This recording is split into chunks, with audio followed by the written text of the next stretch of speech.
국가교육개혁국민협의회 교협과 대한민국 교원조합 대한교조는 자유민주아카데미에서 공동으로 상견례 및 연석회의를 개최하며 교육의 본질 회복과 공교육의 정상화를 위한 여러 비전과 실행계획을 발표했습니다.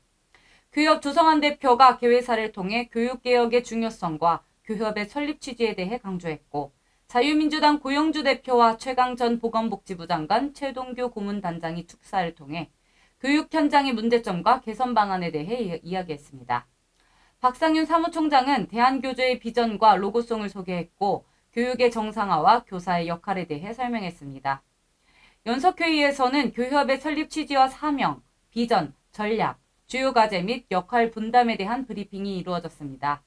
연합된 목적을 이루기 위해 전국 조직 교과서 미디어 플랫폼 구축과 24년도 학교 선택권 확대 및 학교 창체 강사 양성을 중점 과제로 선정했습니다.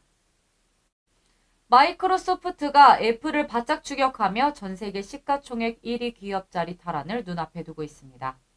MS는 2021년 11월 애플의 1위 자리를 내준 바 있습니다. 지난 10월 27일 종가 기준 MS의 시가총액은 2조 4,500억 달러로 1위 애플과 차이가 1,800억 달러까지 줄었습니다. 지난달 19일 두 회사의 시가총액 차이는 약 4천억 달러였는데 한 달 만에 격차가 더 줄어든 것입니다. 시장에서는 이런 추세라면 MS가 조만간 시가총액 1위 자리를 차지할 것으로 전망하고 있습니다. K-팝 인기 아이돌 그룹인 방탄소년단의 일본 팬클럽이 국방일보에 우리 국군 장병들의 헌신에 감사하다는 내용의 광고를 실었습니다. 지난 10월 27일 국방홍보원이 발간하는 국방일보 일면 하단에 한반도의 평화와 안정에 기여하는 국군 장병 여러분의 헌신의 존경과 감사를 표합니다라는 광고가 게재되었습니다. BTS 일본 팬클럽 일본 아미가 제작한 것으로서 현재 군 복무 중인 BTS 멤버 진의 사진도 함께 실렸습니다. 원희룡 국토부 장관은 기존 숙박시설이던 건물을 리모델링해 청년, 예술, 창업인을 위해 공급한 특화형 매입 임대주택인 아츠스테이를 방문했습니다. 이곳은 현재 대학생과 창업인, 예술인 등 청년 51명 등이 거주 중인 건물입니다.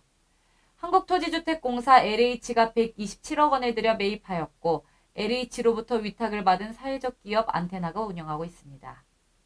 뛰어난 입지에도 보증금 100만 원에 임대료는 주변의 절반 정도인 월 37만 원에서 47만 원이어서 2021년 문을 열 당시 입주 경쟁률이 8대1을 기록하기도 했습니다.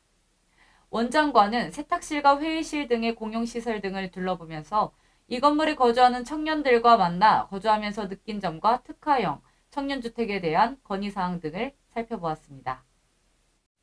북한이 지난해 전 세계를 상대로 해킹 등을 통해 탈취한 가상화폐 규모가 17억 달러, 하나로 약 2조 3천억 원이 넘는다고 유엔 안전보장이사회가 10월 27일 밝혔습니다. 대부분은 북한의 핵미사일 개발과 김정은의 통치자금으로 쓰이고 있는 것으로 한미정보당국은 판단하고 있습니다. 안보리 산하 대북제재위원회는 이날 전문가 패널 보고서에서도 이같이 밝혔습니다. 보고서에 따르면 북한 정찰총국의 해커들이 지난해 훔친 가상화폐 규모는 전년도의 3배 수준으로 급증했습니다. 북한이 대량 살상무기 개발 자금 조달을 위해 가상화폐 탈취에 우선순위를 부여했다는 것이 전문가들의 분석입니다. 북한이 지난해 전 세계를 상대로 해킹 등을 통해 탈취한 가상화폐 규모가 17억 달러, 하나로 약 2조 3천억 원이 넘는다고 유엔 안전보장이사회가 10월 27일 밝혔습니다. 대부분은 북한의 핵미사일 개발과 김정은의 통치자금으로 쓰이고 있는 것으로 한미정보당국은 판단하고 있습니다. 안보리 산하 대북제재위원회는 이날 전문가 패널 보고서에서도 이같이 밝혔습니다. 보고서에 따르면 북한 정찰총국의 해커들이 지난해 훔친 가상화폐 규모는 전년도의 3배 수준으로 급증했습니다. 북한이 대량 살상무기 개발 자금 조달을 위해 가상화폐 탈취에 우선순위를 부여했다는 것이 전문가들의 분석입니다. 더불어민주당이 1일 총선기획단을 출범했습니다. 조정식 사무총장이 단장을 맡아 여성, 청년, 원내외 인사들로 구성된 총선기획단을 이끌게 됐습니다. 이날 정치권에 따르면 민주당은 제22대 총선기획단을 구성하고 조정식 사무총장을 단장으로 선임했습니다.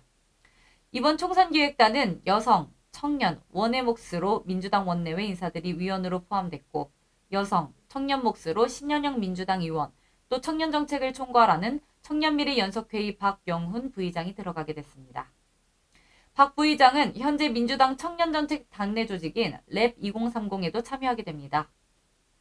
이외에도 당 법률위원회 부위원장인 장현주 변호사와 장윤미 변호사가 총선기획단에 들어가게 됐으며 원외 인사로는 최태경 부산기장군 지역위원장이 임명됐습니다. 팔레스타인 가자지구로 지상군을 투입한 베냐민 네타냐후 이스라엘 총리가 무장정파 하마스와의 전쟁에서 두 번째 단계에 진입했다고 지난 10월 28일 발표했습니다. 네타냐후 총리는 이날 저녁 텔아비브에서 기자회견을 열고 두 번째 단계의 목표는 하마스의 통치 및 군사 능력을 파괴하고 인질들을 집으로 데려오는 것이라고 말했습니다. 영국 BBC 방송 등 외신은 네타냐후 총리가 침공 등의 직접적인 표현은 피했지만 사실상 지상전 돌입 선언을 한 것이라고 해석했습니다. 이스라엘군의 가자지구 공습은 나날이 강도를 더해가고 있습니다. BBC는 현지 언론인들을 인용해 이날 밤 전쟁 발발 이래 가자지구로 가장 극심한 폭격이 이뤄졌다고 보도했습니다. 다음 날인 29일 새벽 가자지구 보건부 발표에 따르면 이날 하루 동안에만 377명이 사망했고 이스라엘군 공습으로 목숨을 잃은 팔레스타인인도 이날로 8,000명을 돌파했다고 전했습니다. 이스라엘과 팔레스타인 무장정파 하마스의 분쟁으로 인한 전체 사망자가 1만 명을 넘어섰습니다. 지난 10월 29일 무장조직 하마스가 통치하는 가자지구 보건부는 전쟁이 시작된 후 8,500명의 팔레스타인 주민들이 전쟁으로 사망했다고 말했습니다. 사망자 중에는 어린이 3,500여 명, 여성 2,000여 명, 노인 500여 명이 포함됐으며 부상자는 2만여 명입니다. 현재 전쟁 관련 사망자로서는 이스라엘의 보복 공습으로 인한 주민 사망자가 대부분이었으나 이스라엘은 이 중에는 초기 이스라엘에 침입했다가 사살당한 하마스 요원도 포함되어 있다고 주장했습니다. 윤석열 대통령과 4박 6일간 중동 순방을 다녀온 원희룡 국토교통부 장관은 윤석열 대통령이 영업사원 1호로서 해외 진출에 데이팅앱 역할을 했다고 밝혔습니다. 원 장관은 지난 10월 29일 채널 A의 뉴스 A에 출연해 개별 기업들이 나가서 외국과 교섭을 하게 되면 사람을 만나기도 쉽지 않다며 이번에는 대통령을 수장으로 주무부처 장관들이 함께 가서 장관급부터 왕급까지 전부 우리 대기업, 중소기업, 스타트업들과 함께 만났다고 말했습니다. 무함마드 빈 살만 사우디아라비아 왕세자는 직접 윤 대통령이 묵고 있는 숙소로 차를 몰고 나타나 윤 대통령을 직접 차에 태우고 이동하는 모습을 보였습니다. 이승만 전 대통령의 양아들인 이인수 박사가 11월 1일 오후 6시 53분 서울대학교 병원에서 92세 일기로 별세했습니다. 대한민국을 건국하는 데 헌신한 이승만 박사의 유일한 아들로 별세하기 전까지 63년간 한결같이 이승만 아버님 선양에 진력하셨던 분입니다. 이 박사의 빈소는 서울 신촌 세브란스 병원 장례식장에 마련되며 발인은 11월 4일 토요일 오전 8시 예정입니다. 장지는 충북 국립괴산호국원이며 고인은 부인 조혜자 여사와 슬아의 두 아들 이병구, 이병조 씨가 있습니다. 이 박사는 양자로 선택된 후 세 차례 하와이를 찾아 아버지인 이승만 대통령을 모셨으며 마지막 임종의 자리를 지켰습니다. 이 박사는 남은 평생을 아버지 명예회복에 힘썼고 이승만 대통령의 그늘인 4.19 혁명 희생자들과의 화해를 위해서도 지속적으로 노력했습니다. 한편 지난 9월에는 대통령의 아들로서 63년 만에 처음으로 4.19 국립묘지를 참배해 희생자들의 넋을 기렸습니다. 이인수 박사의 소원은 아버지의 명예회복, 기념관 건립, 동상 건립 등 3가지를 강조한 것으로 알려집니다. 내년 미국 대선에 공화당 경선 후보로 나섰던 마이크 펜스 전 부통령이 지난 10월 28일 사퇴를 발표했습니다.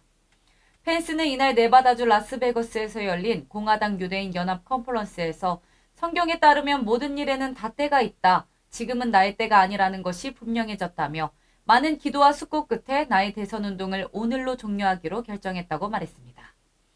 펜스는 지지 후보를 밝히지 않으면서도 링컨 전 대통령이 말했듯이 우리 본성의 선한 천사를 끌어낼 수 있는 공화당적 가치를 가진 사람, 단지 공화당의 승리를 안겨줄 뿐만 아니라 미국을 점잖게 이끌어갈 수 있는 사람을 미국에 선사해 주기를 촉구한다고 말했습니다. 이에 로이터 통신은 예전의 상사인 도널드 트럼프 전 대통령을 후려치는 것처럼 보였다고 말했습니다. 펜스는 2020년 대선에서도 트럼프의 러닝메이트였으나 트럼프의 대선 불복에 동조하지 않으면서 사이가 완전히 틀어지게 되었습니다. 윤석열 대통령은 지난 26일 국립서울현충원 박정희 대통령 묘역에서 거행된 서거 제44주기 추도식에 참석했습니다. 박근혜 대통령과도 인사를 나누고 나란히 앉아 행사에 참석했습니다. 오세훈 서울특별시장은 지난 25일 토요일 오전 오름산악회, 오썸포럼 등의 단체 및 회원들과 함께 이북오도청을 시작으로 북한산을 등반하였습니다.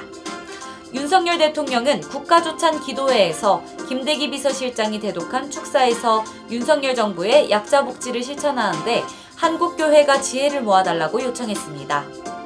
한동훈 법무부 장관은 외국인 계절근로제를 성공적으로 수행하고 있는 전라북도 완주군의 현장 사례를 살펴보고 현장의 목소리를 경청하였습니다.